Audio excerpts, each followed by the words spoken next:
Welcome to the Parent Matters podcast, where we help you navigate the ever-changing landscape of parenting and equip you with tools to confidently parent your children. I'm Susan Stutzman, and today's topic is movement practices for mental health. And we're going to be exploring whole person or whole body experiential ways to cultivate being an authentic parent through providing and supporting movement practices for mental health with your children. And here today on our podcast to share her expertise and her personal perspective and knowledge of movement-based practice is Elizabeth Hickman. Welcome to the show, Elizabeth. Thank you so much. I really appreciate you having me today. I'm very excited to share what I've learned and experienced and what I've shared with other families. Awesome. I'm so glad that you're here, and I'm really excited to hear about movement practices and how they can affect our mental health. But before we do jump into the topic, I'd love to just have you share with our listeners a little bit more about your work and life, as well as what you're passionate about, so that we can understand in context all that you're going to share with us in a little bit. Okay. Well, just a little bit of background about myself. I'm actually a physical therapist. I went to Northwestern University and graduated in 2000.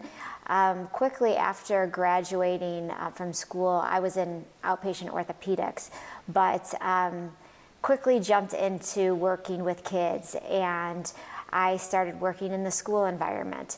And as a physical therapist in the schools, we're really looking at children and how their movement allows them to learn, allows them to focus, allows them to access their education and so forth. And initially, there were a lot of questions by teachers that I didn't totally have the answers to. Kids that were being very misunderstood by the system, and they didn't have a medical diagnosis. Teachers would start labeling them this, that, and the other, and there became a very negative relationship with the children and in their classroom environments. And those kids really pulled on my heartstrings, because it was they needed assistance, they needed help, and it was very obvious that their neurological system was very immature, and yet their resources were just not there. So fast forward, so that was in 2002 when I started in the school-based environment, and but fast forward to 2005, I had my own child, and interesting, life takes you in a path when you start having kids and having your own needs.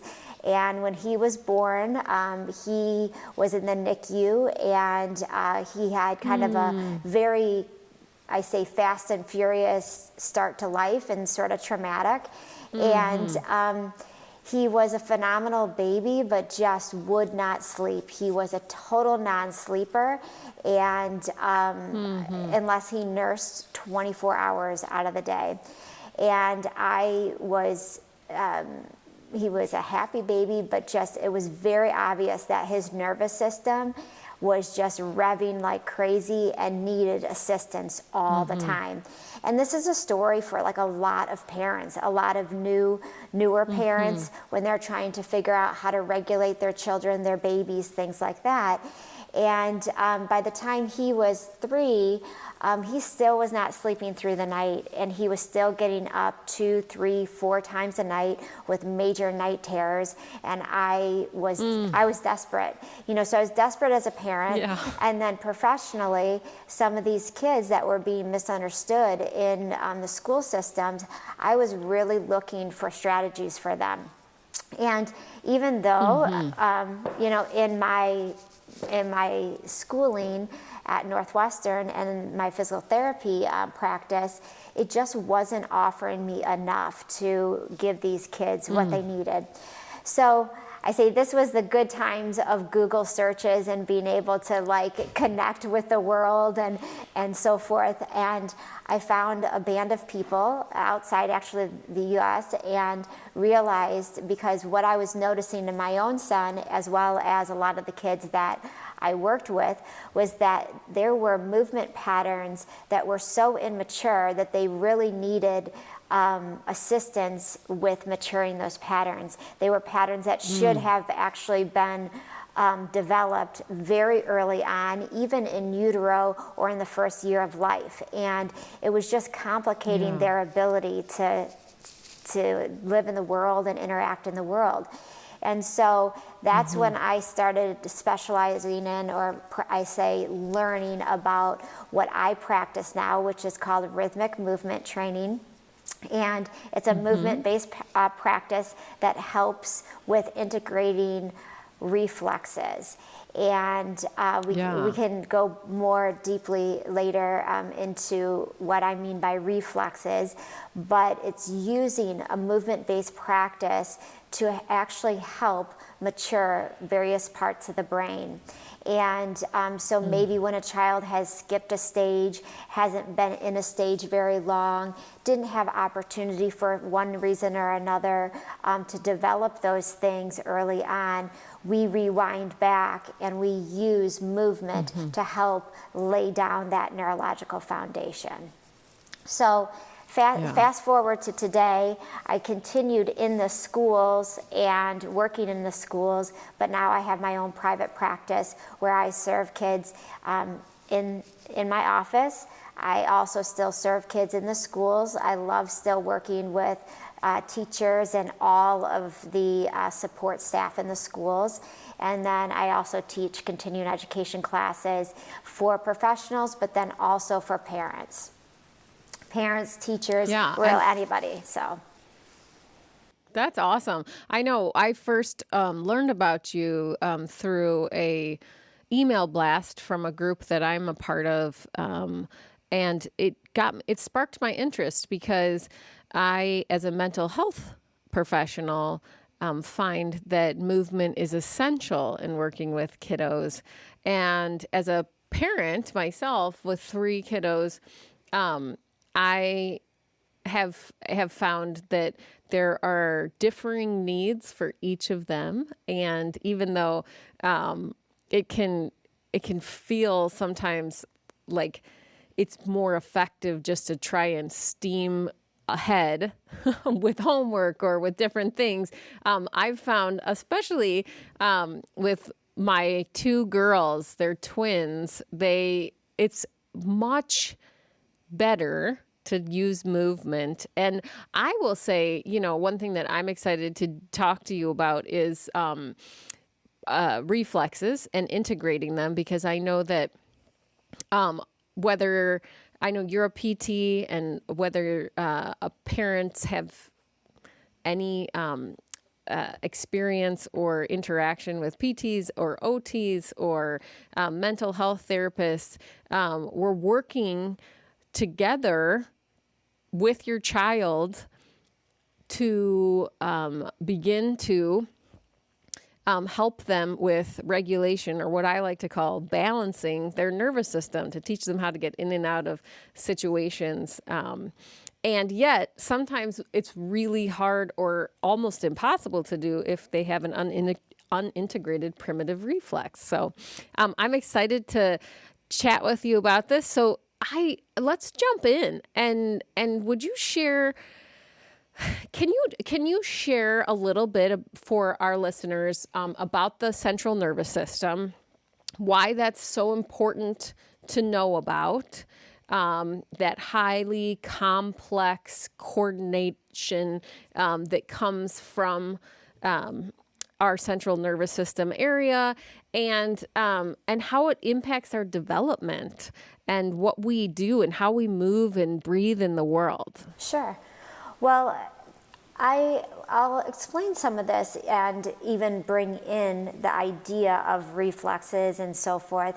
And so the way that I like to describe this to a lot of, I say, non-medical professionals is that, at the time of birth, we have all parts of our brain present, but the only part of our brain that is fully functional is the brainstem.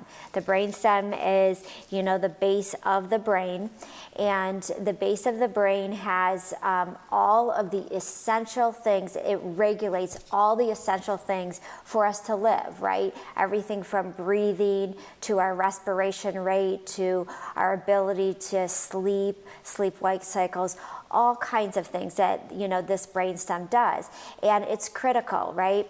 And so at birth, that's the highly functioning part of our brain. And then we have all the rest of the aspects of our brain present, but they're not highly connected. So it's like we're trying to get connections, or this huge nervous system, neural highway of connections to various parts of the body. And so in the beginning, reflexes, which is like, by definition, a reflex is just an automatic response to a stimuli. So when you get tested at the doctor and they tap your knee, it's an automatic reflex, right? And so, or us sitting here right now, we're blinking our eyes. We don't have any memory. We don't have any idea that we're doing it. It's an automatic thing that we do, right? So in the brainstem, we have all of these reflexes that are present that actually help us to start to interact with the world, when not only actually at birth, but in utero also. And so these reflexes serve a huge purpose. And so there sometimes becomes confusion, because sometimes people say, oh, those reflexes are bad. No, in the beginning, they need to be the best friends of the nervous system. The reflexes need to be there. They need to actually emerge. They need to do their job, and then they need to, what we describe as, integrate into a higher neurological plan, where higher centers of the brain are taking over and having more flexibility. So one of the examples that I like to use for understanding reflexes, because a lot of parents, or really anybody that's been in contact with a baby, understands this.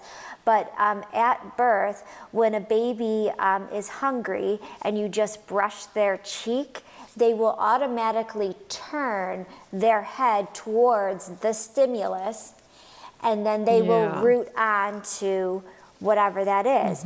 It could be your finger, it could be your shoulder, it could be anything. It's an automatic response. So that reflex is the root suck reflex that helps us gain nourishment at the time of birth, okay? And each of these reflexes that are patterned in that brainstem serve a purpose, and as we start to use them, we start to move and we start to interact. We start to respond to different things in our environment. And then all of that creates a sensory experience and develops the brain. So it's coordinating our actions and sensory information. Right. And so, like, if you think about it, like, just if we were to just get up and walk around right now, what sensory experience, what senses are you using by walking? Yeah, I'm using my eyesight. I'm watching where I'm going. I'm using my vestibular system so that I can make sure that I'm not falling over. Right. I'm using, because my ears and my, and also touch, all of these things. Right. Probably, I would imagine all of my senses, but I'm not necessarily aware of it, right?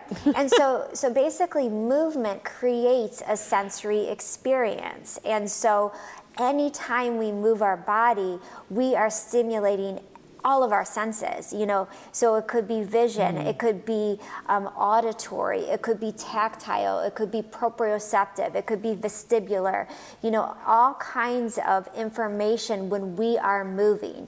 One of my mentors and one of the co-founders of RMTI, Rhythmic Movement Training. Her name is Moira Dempsey. She basically says that the only reason that we have a brain is to move. And to actually develop our brain, we need to move. Okay, so it's this back and forth, and she uses a couple of great analogies, but really our brain, when we move our body, we are creating a sensory experience. We are stimulating our brain and various parts of our brain every single time we move. Yeah. And it's super, super important, I know, for growth. And it affects our mental health.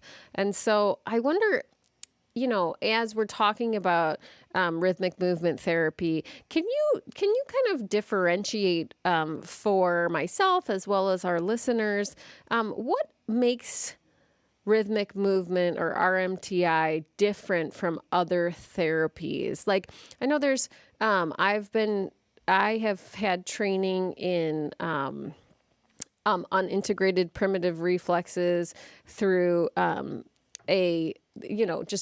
OT organization. I've had I've learned about it in different types of somatic teachings that I've worked on. And courses that I've done. I know I've read books like Brain Gym, right? But I know that there's a special component or special components. So can you just share what the core work of RMTI looks like? I guess maybe it's like, why RMTI, right? And just so that we can, get a better understanding. And then in that, if you can also just put a plug, who would be a good candidate for this type of therapy? Sure. So RMTI, I think what differentiates it more than, because to be honest, there are so many amazing programs out there that help to integrate reflexes. I could spew out a ton of them, and they all serve a wonderful purpose. And it just depends on where you are at and what your needs are. But what RMTI does, there's a couple of very unique components to it. Number one, you're basically working on the floor, okay? Or you're working in a position that a baby actually is in most of the time, which is laying on the floor, on your back, on your side, and on your stomach.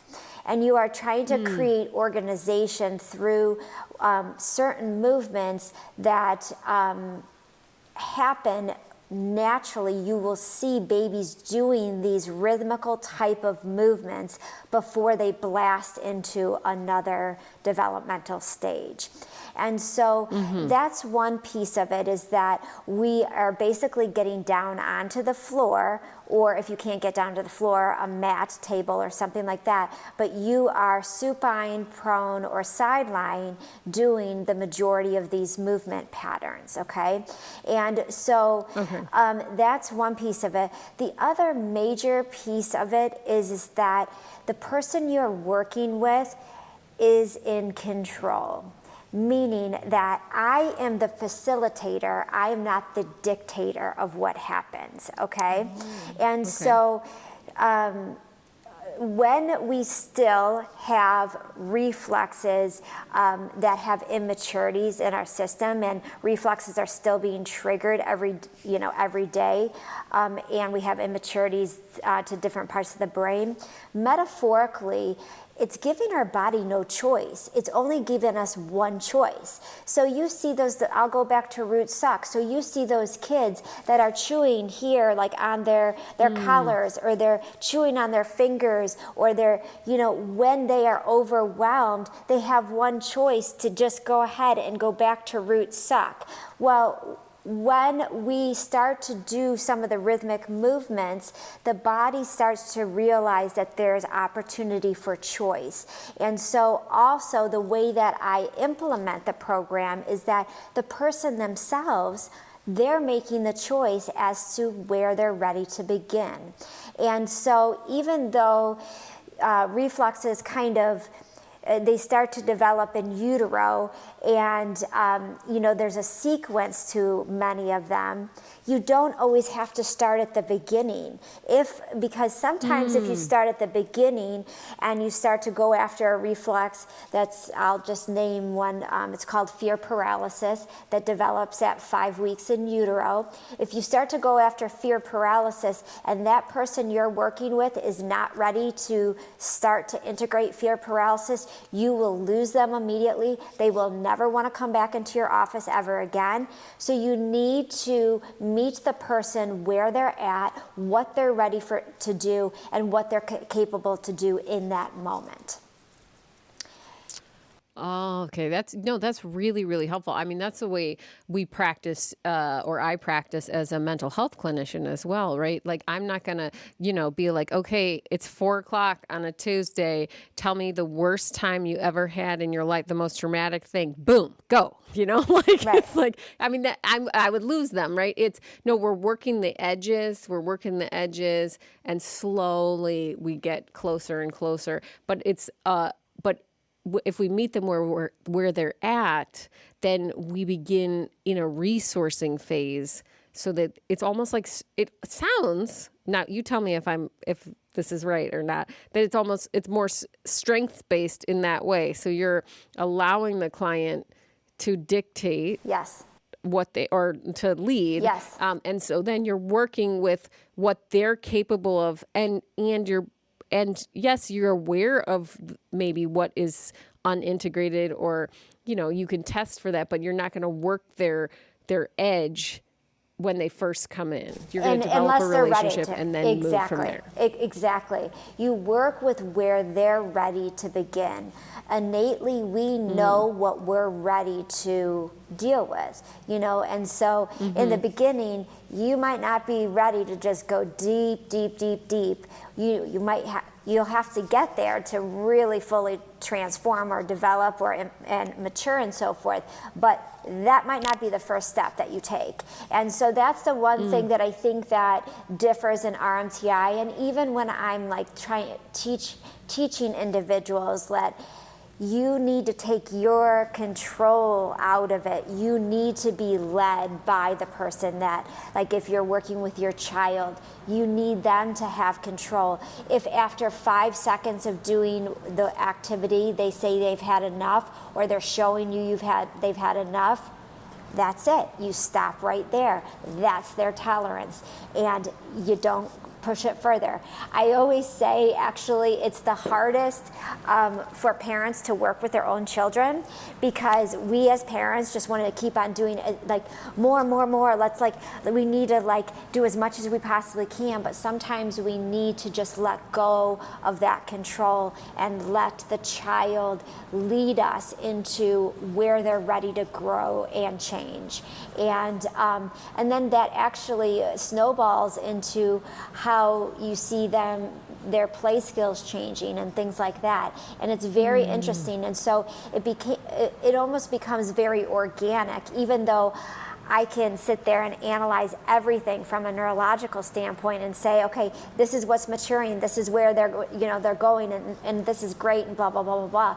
But it's, if you are allowing the person to guide you, things are happening organically. You're just providing an experience for them to stimulate their brain, stimulate their senses in a way to support where they're ready to grow.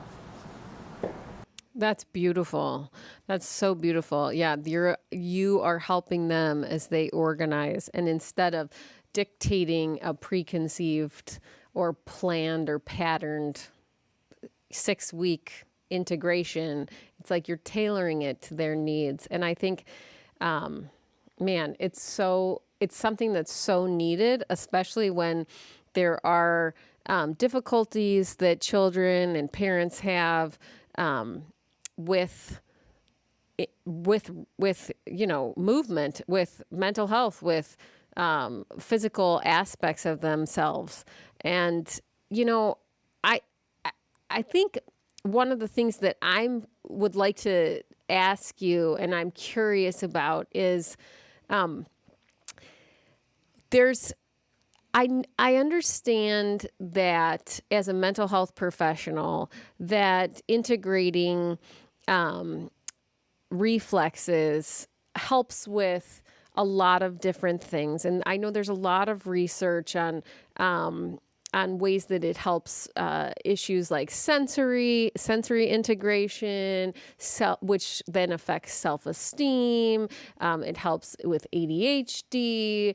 It helps with anxiety. It promotes a lot of really wonderful tools and options, if you will, right? Like you were discussing. But I'm curious, as we're looking at rhythmic movement as a therapy that could be used alongside or in conjunction with many different needs or issues that a child may have or present, what would you say that integrating these reflexes is gonna do? So I know it can help these things, but like, let's say a parent comes to your office and they're not sure that this is the right therapy, or they've been to a bunch of other therapists. And they've never heard about primitive reflexes, or understand the projection of growing upon resources, like you mentioned fear paralysis, and I know like there's the Moro and there's the AT&R and all of these. If you look it up, there's a list of different types of reflexes that affect different things. Right. And I know I'm getting a little long-winded here, so I want to hear what you have to say. But I'm curious. Like, what do you say? Like, okay, so what do you hope for a child as they're integrating these reflexes, more than just they'll be able to do this skill better, or like if we integrate the palmar reflex, they'll be able to write a little bit better or grasp a pencil, Sure. Well, first, I think very simply is that I think we all need to understand that the more organized we are in our movement patterns, the more organized we are going to be in our entire brain, okay? And so the more flexibility, the more rhythm, the more ability to modulate our movements, fast, medium, and slow, have different movement types of patterns, that is creating organization in the brain. That also creates organization through the cerebellum, and then also through the hippocampus, through all kinds of different parts of the brain that are also stimulating our emotions, our amygdala, all of those different things. So there is when you hear what is mind-body connection, well, it has to do with the more we become organized within our body system, the more organized we are within our brain, the more projections we have within every aspect of our brain, so we can focus and attend more, so that we can modulate our emotions more, so that we can be more flexible in various types of environments. So it comes from the body. We learn through our body first before all of these other higher level things happen. All the other higher things that happen, they're above the brainstem. We're trying to, when we integrate reflexes, we are allowing that brainstem to let go and to start to use the motor and the sensory cortex and say, there's flexibility here. Just every time you get your cheek touched, you don't need to just do that and just root, And so it's allowing the body flexibility. And so I could go on and on with so many examples, like integrating the palmar reflex. It impacts so many things, so many more things than just handwriting. And so, and integrating the palmar reflex actually goes right into mental health too. And so, and again, we only have such a short period of time, but that's where a lot of my classes teaching and having people understand that all of these reflexes serve a purpose in the beginning, and they offer the ability for the body to move when we are in utero or in the first year of life, to then create those connections to the higher centers. And when you were asking before, like, who would benefit from RMTI, to be honest, everybody benefits from RMTI, okay? And the reality is that there is not one single person that has every single part of their brain fully mature.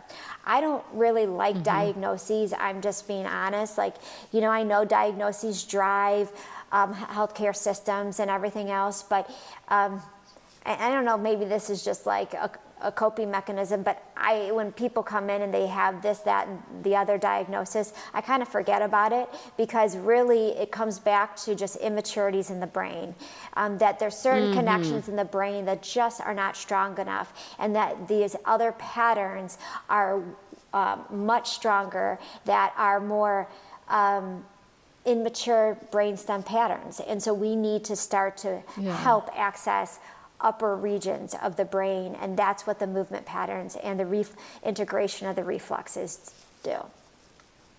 Yeah, I love that. I love that you said that, right? That it's not just about one motion affecting one thing, but it's this back and forth, and it brought this vision of like a labyrinth to my mind. You know, you go up and then down and around to get to the center. You're going up and down and around and all over, you know, and I mean, it's a journey. It is. It's a journey, and the thing is that, like, even like when, again, if you go back to root suck, even, you know, we talk about that like it's for nutrition, but you know what? It's the first ability for us to start to create bonding. And bonding is so critical for mental health. We have to first bond, and then we need to let go, and those are other reflexes, to let go and feel safe in the world, to interact with the world. So there is so much going on, and it's not just about, you know, the majority of the individuals that come into my office, even though I'm a PT, I'm not dealing with gross motor issues. I'm dealing with all over the place kind of things. I mean, it could be anything. It could be you know, regulation, ADHD. It could be bedwetting. It could be, some gross motor skills. It could be eye contact. It could be social, emotional, all across the board. And so that's the beauty of RMTI. And even when I teach my classes, the variety of people that come to my classes, it's amazing, because the integration of reflexes is foundational for everything else. And so it's almost like, you know, our different professions, we have our specialties, and we speak our own languages. But when we get down to talking about reflexes, we start to talk the same language. And it's foundational for everything else. Yeah, I agree. I know when I first started learning about reflexes, I was like blown away. I was like, this makes so much sense. And I'll just give you a little personal story, is that when I was I'm from a very large family, and one of my younger siblings was born with sepsis and E. coli, and contracted sepsis and E. coli, and almost died. And he was in, you know, his life was saved, but his brain was damaged. And he is a delightful 22-year-old right now. But my mother and father decided that they were going to work to provide physical therapy, occupational therapy at home through patterning and doing crawling movements. And they learned about the human potential at this institute in Philadelphia, and all of my life I've like known about this, because what I learned when I was a teenager, when he was born, was that crawling these basic, movements are really important for brain connections. But then there's so much else. There's breathing, there's ways in which we move, and like you said, the roots suck and all of these. And if we can have different options, then our body can grow.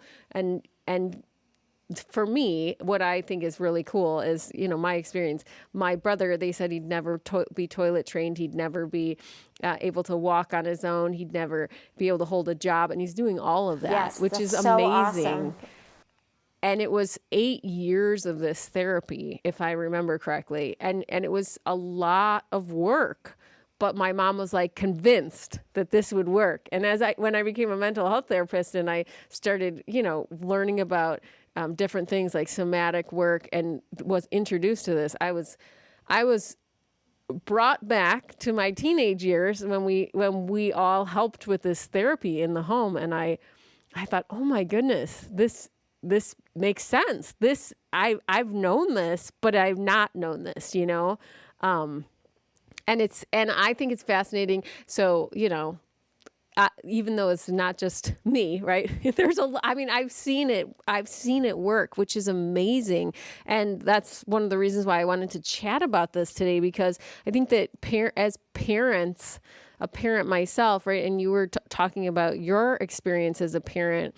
Sometimes it feels like there aren't answers or people don't have all of the answers. But as you begin to dig and dig and dig and go further and further and further,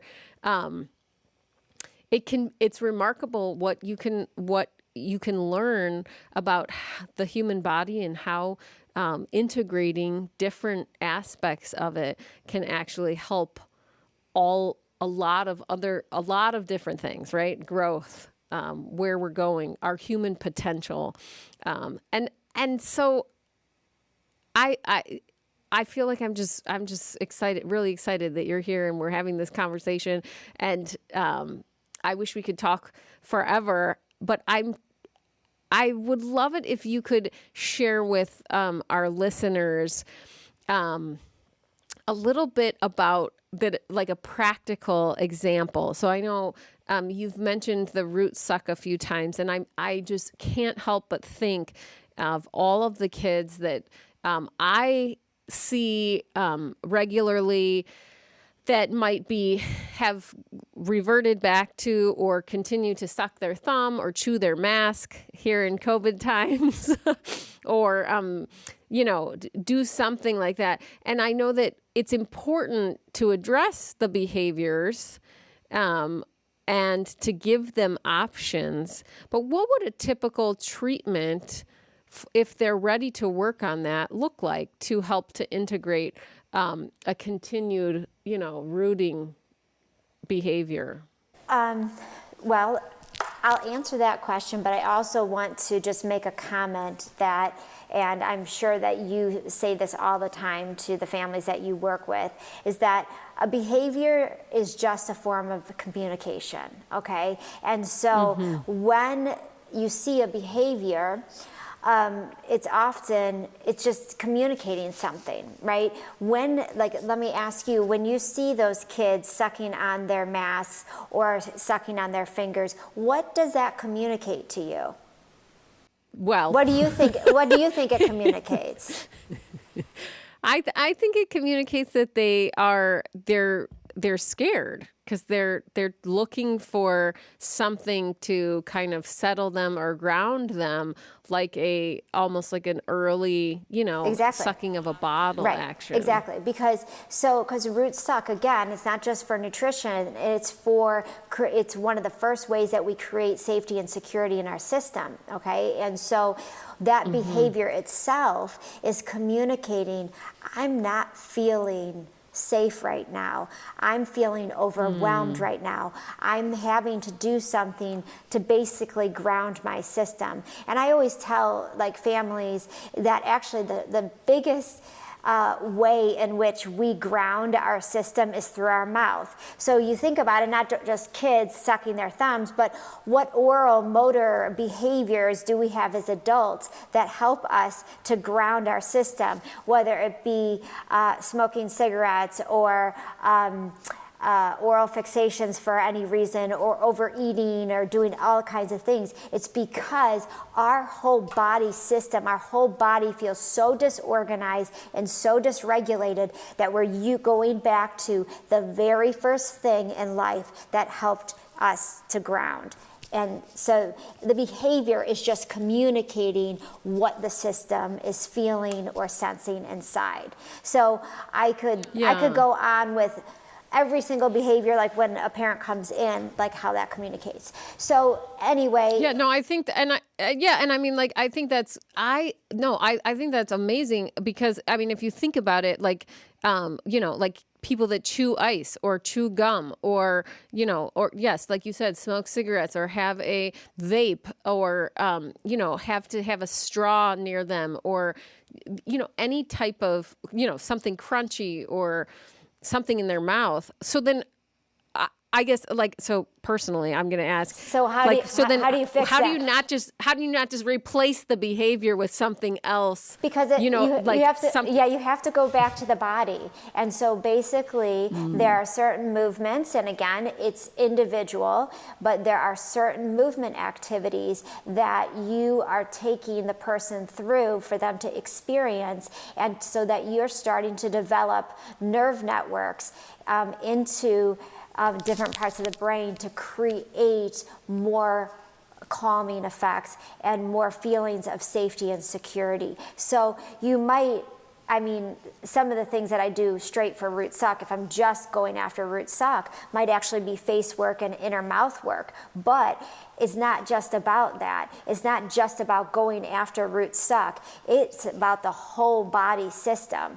And so, the body can get very overwhelmed. Like, for example, I have a little one that gets car sick. When they drive over, to session, when they first started, they would get so car sick, and then they would put their fingers in their mouth and they would start sucking their thumb, right? Well, getting car sick has to do with the vestibular system and the way that the head stimulates, and how it coordinates with the eyes, the inner ears and the eyes. So movement of the body and teaching the body that it can be safe with a movement of the head and the eyes and so forth is critical for that person's system to feel safe, and then they don't have to use that strategy of sucking their thumb. Does that make sense? It makes so much sense, and I would love your comment on this. So I had twins, and then I had a singleton. And after that, my body felt so different. I felt like I was like going through puberty again. And I feel like, I didn't do rhythmic movement training, or therapy, but like going to a yoga class and actually patterning that in, or doing something with slow, purposeful, organized movements, felt like it really helped my brain to feel like I had power again. I knew I was more in touch with my body, and it changed a lot of the way that I even looked at life. Right. But again, I would love for you to tell me why is that? Tell our listeners, why does organizing movement of any kind help to help us? Well, because again, I guess. Because again, why did it help me? Why did it help you? Because so the two parts of the brain that you were really stimulating is the cerebellum and the basal ganglia and the motor sensory cortex, all those pieces together. And so by creating organization through your body, it helps to organize everything else that you do, because those parts of the brain, especially cerebellum and basal ganglion, that also goes right into impulse control, emotions, things like that. So, everything is connected. And so, again, when we become more organized in our body and the way that we move, it's only going to improve every other aspect of what we do in life. And, I joke about this, but the truth really actually is that I was seeking a strategy or something to help my son, as well as the students that I work with. But I actually really needed the therapy as much for myself as anybody else. My son was just a mirror of where my immaturities lie. And so sometimes I think we have to understand, and not all of us as parents feel comfortable enough with this, but the fact is that where our immaturities lie in our system translates into we can't give what we don't have ourselves. So my older son, you know, he was just a mirror of me. His whole sympathetic system, like I joke that I'm a recovering A++++ person.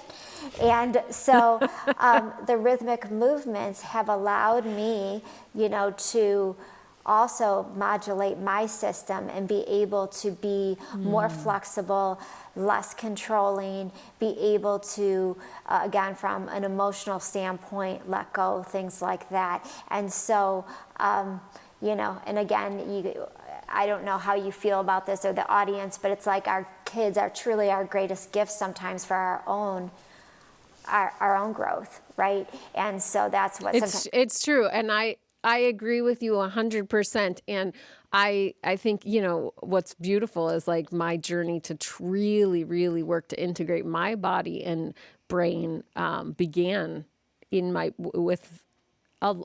yes, it began probably a long time before this, but cognitively, I knew I had to figure it out or do something with it and begin to love my body and use it and work with it and organize. When I had my pregnancy with my twins, that was the beginning of like, yeah, I have to do this.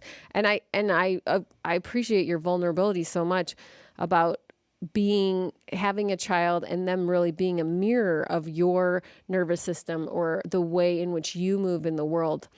I totally agree. And in fact, in my house, we joke about how mommy goes to work so that she can be a better mommy. Well, and true. Because yes. I'm going to school learning. Yeah. And it's really true. And I think that it's important, but it's also, it's important to know, but I think, you know, it's important also to, even though it can be really hard, to be vulnerable and to be able to name that so that your child doesn't feel like, oh, I'm the only one that has to work on this, especially if they're the age where they can understand things cognitively, not just, you know, through, you know, their body, but through like putting connections, right?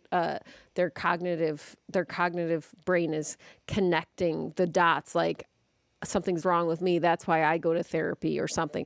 But if we're talking about, hey, we're all working on this together and we are working to be flexible and organized, and it's not just about Johnny or about Susie, but it's about we're all doing this together, how powerful that is. And I personally do think it's a gift because even though children can be really challenging, they bring about so many wonderful things and opportunities for us to grow and change and develop as well. Right. And you know, the thing too is that, you know, going back to how RMTI is different is that I actually really center the intentions around the child themselves, giving them so much control, like even as simple as controlling the environment when they're here.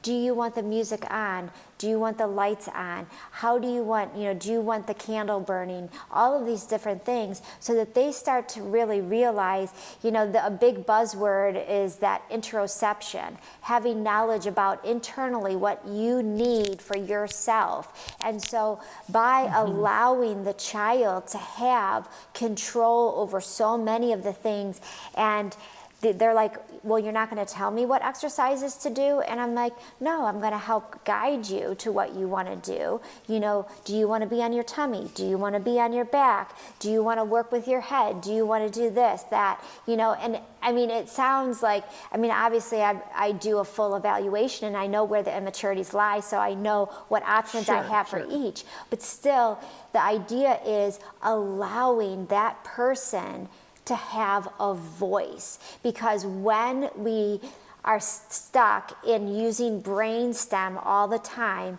we feel we have no choice in life. We are just reacting to what's going on around us. And so it's a way, and even the way that I deliver my services, I see some some kids once a week, some every other week, some once a month, some whenever, but the child actually gets to determine. I'm like, okay, when would you like to come back here? And some kids can't always tell me a definitive time, but they might just say, like tomorrow. Well, that means that they really want to see me a lot. And then other kids are just like, not for a long time. They need more time with the particular activities. They need to move slowly. And so again, giving that autonomy to the person really helps the whole process and helps to develop that interoceptive system so that okay, what is this feeling going on inside, and I actually can do something about it. And how sneaky are you that you're also working on that fear and that anxiety by giving them control, right? Exactly. Well, that's what it is. It goes back to, and realistically, I mean, when you talk about reflexes, the two main reflexes that we already talked about, fear, paralysis, and moro, they're the gate of every other reflex. And so truly, then there's going to be some immaturity somewhere in other reflexes as well. But you might not be ready to start with those very scary reflexes first. We might have to go through the back door and work through other things first. So.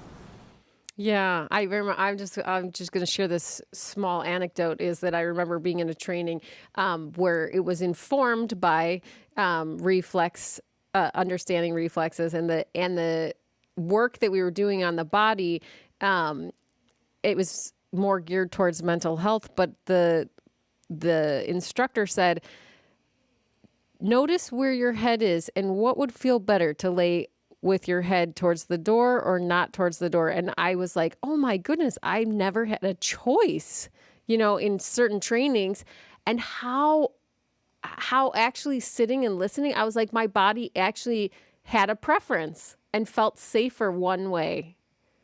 And it was like a light bulb moment, right? And so as you're talking about going, meeting children and helping them work through things, it's not that we're being permissive or letting them run the therapy. No, you're in charge, but you're giving them control and a lot of charge so that you can actually work these reflexes and help them integrate. Exactly. And then you're empowering them, and you're empowering them for the rest of once they leave here, and that they have choice, and that they do have the ability, so that then they can start to feel safe, because it's like, oh, I have choice in this, then I feel safer when I have choice.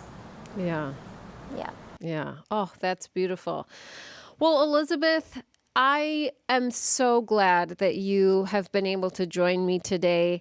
And before we end, can you share with our listeners where they can get in touch with you or find out more about your practice? I know it's here in Illinois, but I know that you said that, you know people around the world too. So tell us about where we can get in touch with you, and we'll also have a link in the description below so that people can get that if they're driving or they can't jot it down real quick. Sure.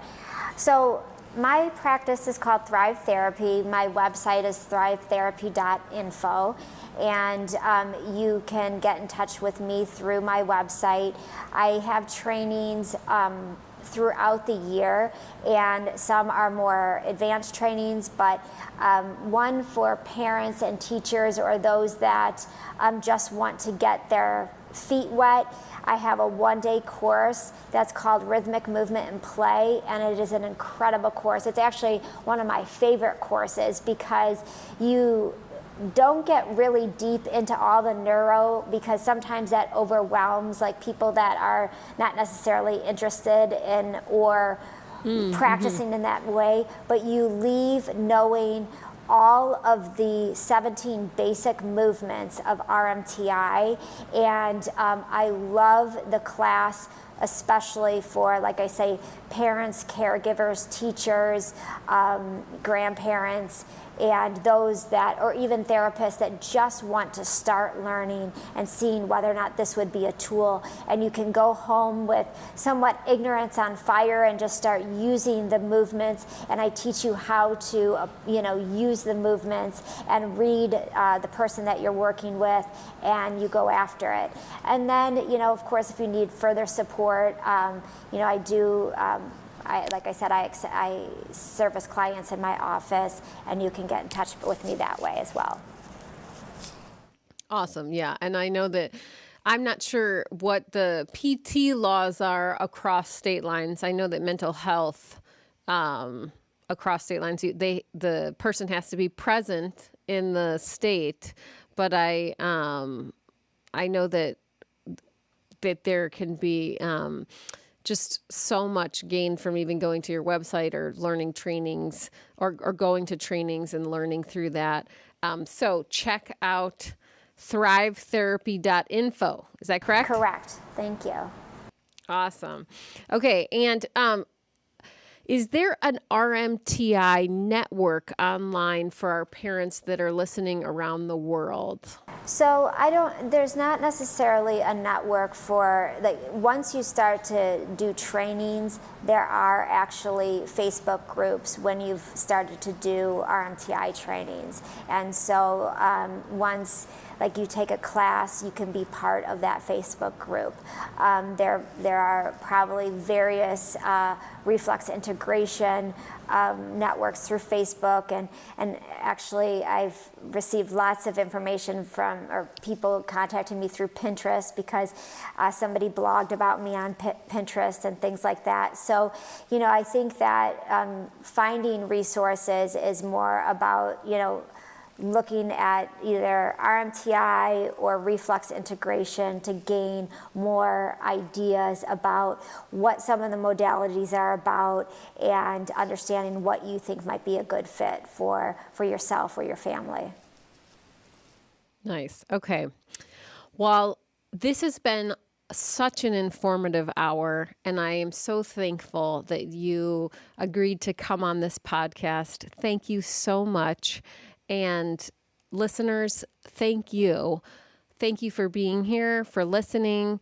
And if you found this conversation useful, please don't forget to subscribe to the podcast and join me next time for the Parent Matters podcast. And like I always say, don't parent alone. Thank you so much. Just as a disclaimer, you are so welcome. I'm so glad. And just as a disclaimer for all of our listeners, the topics discussed in this podcast should be considered a matter of personal opinion. They do not reflect professional advice. If you or your child is in need of mental health counseling or physical therapy or any other type of therapy support, please search out a licensed professional in your area.